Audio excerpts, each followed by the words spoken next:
नमस्कार, हेलो। इन वीडियोस में हम सुप्रीम कोर्ट की लैंडमार्क जजमेंट को समझेंगे। आज की वीडियो में हम एक लैंडमार्क जजमेंट को नहीं, एक सीरीज ऑफ लैंडमार्क जजमेंट को समझेंगे कि हमारे देश में डेथ पेनल्टी या मौत की सजा का कानून क्या है। रिसेंटली सुप्रीम कोर्ट ने 24 जून 2022 को एक केस का नाम था Manoj Pratap Singh versus State of Rajasthan.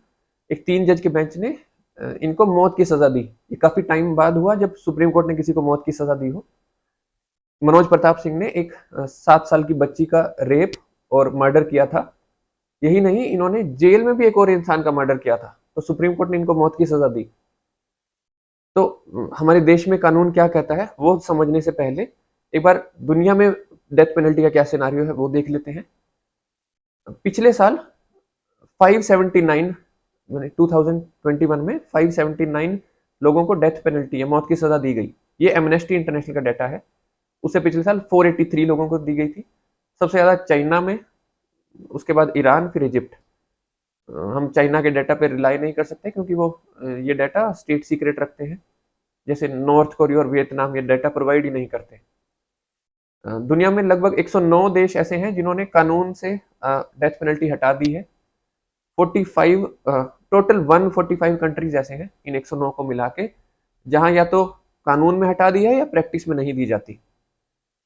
पर कुछ देश जैसे टोटल 54 देश हैं जहां अभी भी डेथ पेनल्टी दी जाती है, जिसमें भारत के अलावा USA, Saudi Arabia, Pakistan, China, ये कुछ देश हैं। पर दुनिया की लगभग 60% जनसंख्या इन देशों में रहती है जहां अभी भी डेथ पेनल्टी दी जाती है। तो चाहे वो देश 54 हो नंबर में, लेकिन 60% पॉपुलेशन है।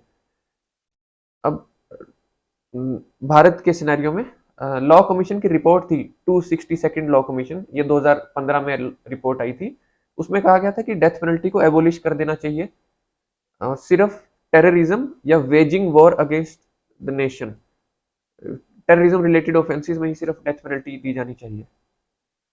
उससे पहले ये रिपोर्ट आई थी 2015 में, 262वीं रिपोर्ट लॉ कमीशन की।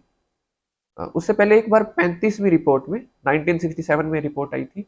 उसमें कहा गया था अभी समय सही नहीं है कि डेथ पेनल्टी को हटाया जाए, तो डेथ पेनल्टी रहनी चाहिए। 1967 में कहा गया था। हमारे देश में आईपीसी के अलावा लगभग 22 और कानून हैं ऐसे जिनके अंदर डेथ पेनल्टी दी जाती है। जैसे UAPA, unlawful activities prevention act, SC ST act या एनडीपीएस एक्ट। इनके अंदर अभी भी इनके मतलब आईपीसी के अलावा भी ये 22 कानून है। और डेथ पेनल्टी एक डेटरेंट है। इसको माना जाता है कि एक मिथ है, ऐसा असली में नहीं होता, क्योंकि जिन देशों में हम देख रहे हैं डेथ पेनल्टी दी जाती है वहाँ क्राइम कम नहीं हुआ। तो सिवियरिटी ऑफ पनिशमेंट से ज्यादा श्योरिटी ऑफ पनिशमेंट, यानी पनिशमेंट पक्की दी जाए, शायद ये ज्यादा कारगर साबित हो एज अ पनिशमेंट। अब हमारे देश में 3 section CrPC 1973 criminal procedure code, इसके अंदर 3 सेक्शंस की मैं बात करूंगा। 235 का दूसरा हिस्सा, उसमें कहा गया है कि आपको एक कन्विक्शन के बाद सजा के लिए भी सुनना होगा जज को।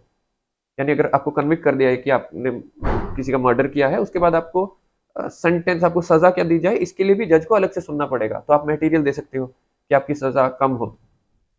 उसके बाद एक सेक्शन है 354 का तीसरा हिस्सा, मतलब सब सेक्शन 3। उसमें कहा गया है कि अगर जज किसी को डेथ पेनल्टी देता है तो उसको स्पेशल रीजंस रिकॉर्ड करने होंगे। 354 का तीसरा हिस्सा। अभी जो सीआरपीसी है वो 1973 है। इससे पहले सीआरपीसी 1898 था। उसमें 1955 तक, साल 1955 तक जज को रीजंस देने पड़ते थे कि वो मौत की सजा क्यों नहीं दे रहा है। तो अब सिनेरियो उल्टा है। अब अगर मौत की सजा दे तो रीजंस रिकॉर्ड करने होंगे।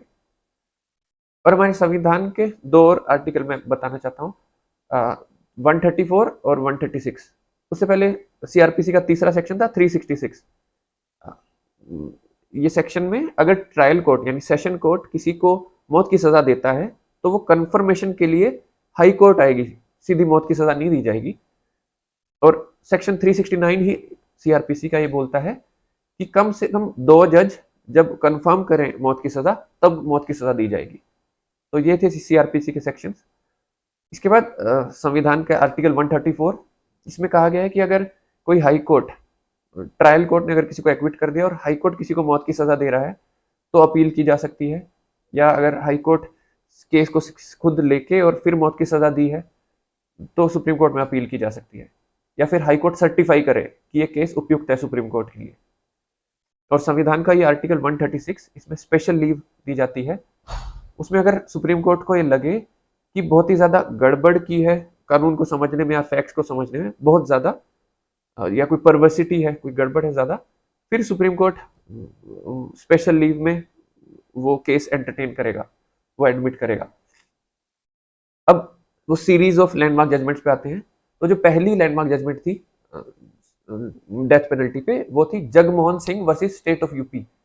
ये था कॉन्स्टिट्यूशन बेंच, 1973 की जजमेंट थी। कॉन्स्टिट्यूशन बेंच होता है जब 5 या 5 से ज्यादा लोग जज केस को डिसाइड करें। हमारे संविधान के आर्टिकल 145 में कहा गया है कि जब सब्सटेंशियल क्वेश्चन ऑफ लॉ हो तो 5 जज या 5 से ज्यादा जज सुप्रीम कोर्ट के वो डिसाइड करेंगे। इसमें कहा गया था कि अगर death penalty after trial in accordance with procedure established by law ऐसे दी जाए, ट्रायल के बाद दी जाए, तो वो आर्टिकल 21 का उल्लंघन नहीं करता। तो इस केस में कहा गया था कि डेथ पेनल्टी जो है वो अनकॉन्स्टिट्यूशनल नहीं है, जो प्रोसीजर है। दूसरा केस, ये भी कॉन्स्टिट्यूशनल बेंच था। ये इसको लोकस क्लासिकस बोलते हैं कि ये क्लासिकल केस है डेथ पेनल्टी में। सबसे famous case Bachchan Singh versus State of Punjab 1980। इसमें रेयरेस्ट ऑफ रेयर डॉक्ट्रिन कहा गया था, जो सबसे पॉपुलर चीज जिसको लगभग सभी लोग जानते हैं। इसमें 2 सवालों का जवाब दिया गया था इस जजमेंट में कि जो डेथ पेनल्टी है 302 के अंदर, क्या वो अनकॉन्स्टिट्यूशनल है, और दूसरा क्या वो प्रोसीजर जो सीआरपीसी का सेक्शन है 354 का तीसरा हिस्सा जो मैंने बताया था जिसमें स्पेशल रीजन दिए जाने चाहिए, क्या वो प्रोसीजर गलत है। क्योंकि हमारे संविधान का आर्टिकल 21 फंडामेंटल राइट वो बोलता है no one shall be deprived of their life and liberty except by procedure established by law. और Maneka Gandhi versus Union of India 1978 का केस था। इसमें कहा था कि वो प्रोसीजर राइट, रीजनेबल, जस्ट और फेयर होना चाहिए। तो क्या वो प्रोसीजर सही है? अब सुप्रीम कोर्ट ने कहा था कि डेथ पेनल्टी अनकॉन्स्टिट्यूशनल नहीं है, तो आर्टिकल 21 का उल्लंघन नहीं करती। और प्रोसीजर को सुप्रीम कोर्ट ने कहा था कि प्रोसीजर भी ठीक है। एक फेमस लाइन जो इसमें सभी जानते हैं उसको, उसमें कहा था कि डेथ पेनल्टी नहीं देनी है except in the rarest of rare cases when the alternative option is unquestionably foreclosed. तो हमें रेयरेस्ट ऑफ रेयर का तो पता है, लेकिन सुप्रीम कोर्ट ने लाइन में कहा था कि डेथ पेनल्टी नहीं देनी है, सिर्फ रेयरेस्ट ऑफ रेयर में देनी है अगर दूसरी कोई ऑप्शन का कोई चांस ही नहीं बचता है। तो हम सिर्फ रेयरेस्ट ऑफ रेयर को ध्यान रखते हैं, अनक्वेश्चनेबली फोरक्लोज्ड वाली ऑप्शन का ध्यान नहीं रखते। अब तीसरा केस इस सीरीज में ये था मिट्ठू वर्सेस स्टेट ऑफ पंजाब 1983 का एक केस था। ये भी कॉन्स्टिट्यूशनल बेंच ने दिया था। इसमें आईपीसी के सेक्शन 303 में कहा गया था कि अगर आपको लाइफ सेंटेंस दी गई है और आप फिर भी आप किसी और इंसान का मर्डर कर देते हो जेल में, तो आपको मैंडेटरी डेथ पनिशमेंट होगी। तो क्या मैंडेटरी डेथ पनिशमेंट देना अनकॉन्स्टिट्यूशनल है? इस केस में कहा गया था हाँ, वो मैंडेटरी डेथ पेनल्टी देना अनकॉन्स्टिट्यूशनल है, क्योंकि बच्चन सिंह में फिर भी ऑप्शन है कि आप लाइफ इम्प्रिजनमेंट भी दे सकते हो और डेथ पेनल्टी भी दे सकते हो in rarest of rare cases when the other option is unquestionably foreclosed. अब फोर्थ केस पे आते हैं। ये केस था मच्छी Singh versus State of Punjab. ये भी 1983 का केस था, और बाय चांस ये जितने भी डेथ पेनल्टी पे अभी तक तीनों केसेस थे फेमस केस, वो सभी स्टेट ऑफ पंजाब से अराइज हुए। तो ये केस का नाम था मच्छी Singh versus State of Punjab. ये भी 1983 का केस था। 3 जज के बेंच ने डिसाइड किया था। इसमें एक ही परिवार के 17 लोगों का मर्डर कर दिया गया था। इसमें कहा गया था इस केस में कि एक बैलेंस शीट बनानी चाहिए कोर्ट को एग्रेवेटिंग और मिटिगेटिंग सर्कमस्टांसेस की।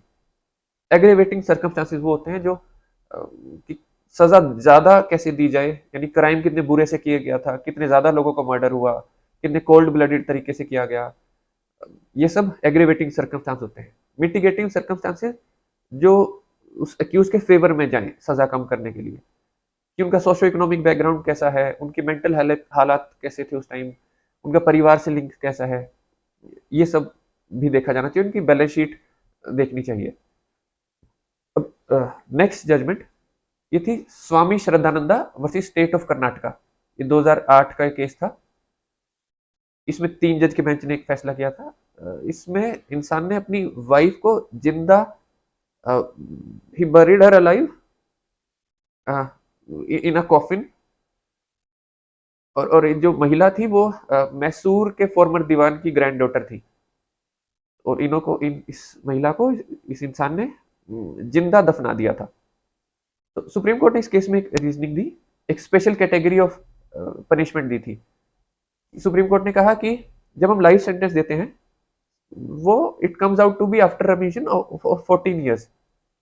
14 साल में वो लाइफ सेंटेंस खत्म हो जाती है रेमिशन के बाद, माफी के बाद, और दूसरी ऑप्शन होती है डेथ पेनल्टी देने की। तो सुप्रीम कोर्ट बोलता कि कुछ केसेस ऐसे होते हैं जब डेथ पेनल्टी, जब आपको लगे कि 14 ईयर्स की पनिशमेंट वो कम है उसके लिए, वो इनएडिक्वेट है, लेकिन डेथ पेनल्टी देना ये बहुत हार्श है, तो इनके बीच में भी कोई और ऑप्शन होनी चाहिए। तो सुप्रीम कोर्ट ने कहा कि हम ज्यादा साल वाली लाइफ इम्प्रिजनमेंट दे सकते हैं।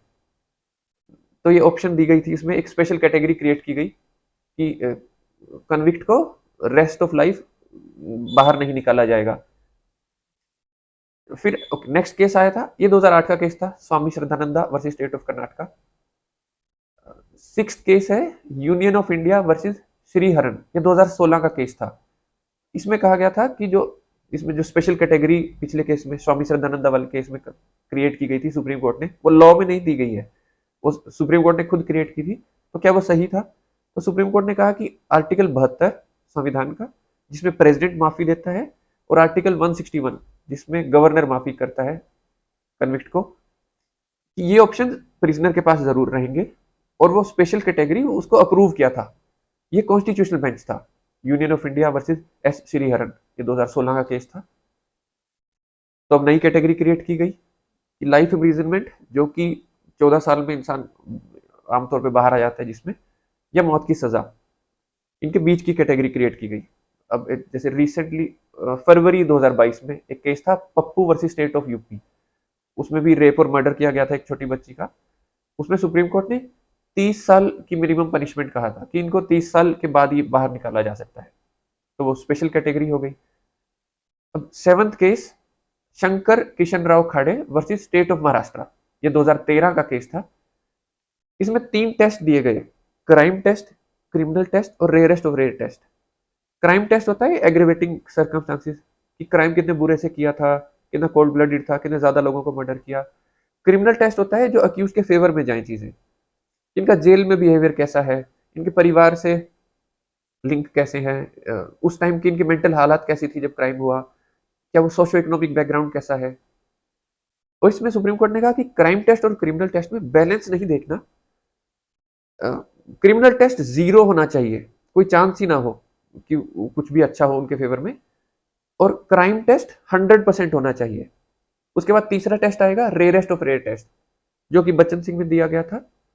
और रेयरेस्ट ऑफ रेयर ये सोसाइटी के नजरिया से देखा जाएगा, ना कि जज के नजरिए से। तो ये 3 टेस्ट दिए थे शंकर किशन राव खड़े वर्सेस स्टेट ऑफ महाराष्ट्र में। आखिरी केस इस सीरीज ऑफ जजमेंट, इस सीरीज में है Rajendra Prahlad Rao Wasnik versus State of Maharashtra, ये 2019 का केस था। इसमें सुप्रीम कोर्ट ने कहा था कि प्रोबेबिलिटी ऑफ रिफॉर्मेशन, ये कोर्ट या प्रोसिक्यूशन देखेगा कि इनका रिफॉर्म करने का कितना चांस है। तो ये डेटा कोर्ट को जरूर देखना है। अगर थोड़ा सा भी प्रोबेबिलिटी हो कि ये इंसान सुधर सकता है, रिफॉर्म में हो सकता है, रिहेबिलिटेट सोसाइटी में दोबारा आ सकता है, तो उस इंसान को मौत की सजा नहीं देनी चाहिए, उसके रिफॉर्म करने का चांस उसे देना चाहिए।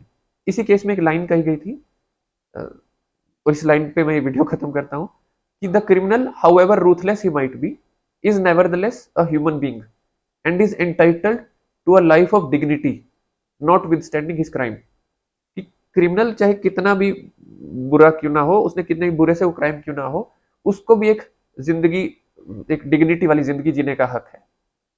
तो ये था हमारा सुप्रीम कोर्ट ने का लॉ लेड डाउन कि हमारे देश में डेथ पेनल्टी का लॉ क्या कहता है। नमस्कार, धन्यवाद।